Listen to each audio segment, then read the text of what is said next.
யாரு இப்படி கை நீட்டி இப்படி பண்ணு அதெல்லாம் சொன்னா எனக்கு மக்கள் ஆயிட்டா லாஸ்ட் டைம் சொல்ற மரியாதை இல்லப்பா நீ மரியாதை நடந்து அந்த பக்கம் திரும்பி இந்த பக்கம் திரும்பி சொல்லிட்டு நீ யாரு சொல்றீங்களா சொல்லலையா உங்களுக்கு சொல்ல டைம் கொரட்டா விடுறா அப்படி நீ முதல்ல கை கீழே இருக்கு பஸ் அப்நார்மலா தெரியுது லாக்கு அகைன்ஸ்டா பேசுறீங்களா? பிக் பாஸில் காலையிலே பார்த்தீங்கன்னா திவாகருக்கும் பிரவீனுக்கும் நடுவில் ஒரு பெரிய சண்டையே வந்துருச்சு.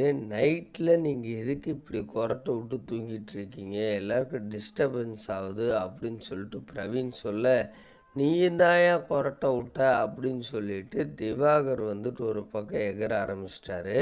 கொரட்டை வரதெல்லாம் ஏற்கப்பா, நீ கூட தான் கொரட்டை விட்ட, நாங்கள் எதனா கேட்டோமா, நான் வந்தவொடனே சொல்லிட்டேன் எனக்கு கொரட்டை ஒரு யாருக்காச்சும் டிஸ்டர்பன்ஸாக இருந்தால் திரும்பி படுத்துக்கோங்கன்னு, நீ வந்து என்கிட்டயே சண்டைக்கு வந்துக்கிட்டு இருக்கியே அப்படின்னு சொன்னோடனே பிரவீனும் பார்த்தீங்கன்னா எனக்கு இந்த கை நீட்டி பேசுகிற வேலையெல்லாம் பிடிக்காது, இன்னொரு தடவை அப்படி பண்ணிங்கன்னா வேறு மாதிரி ஆயிரும் அப்படின்னு சொல்லிட்டு பிரவீன் செம்ம டென்ஷன் ஆகிட்டாரு.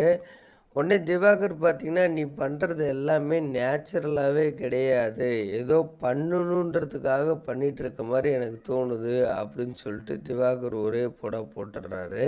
இந்த வீட்டில் இப்போ வரைக்கும் இருக்கிறதுல யார் உண்மையாக இருக்க மாதிரி இருக்குது, யார் ஃபேக்காக இருக்காங்க அப்படின்ற உங்களோட கருத்தை கீழே கமெண்ட் பண்ணுங்கள்.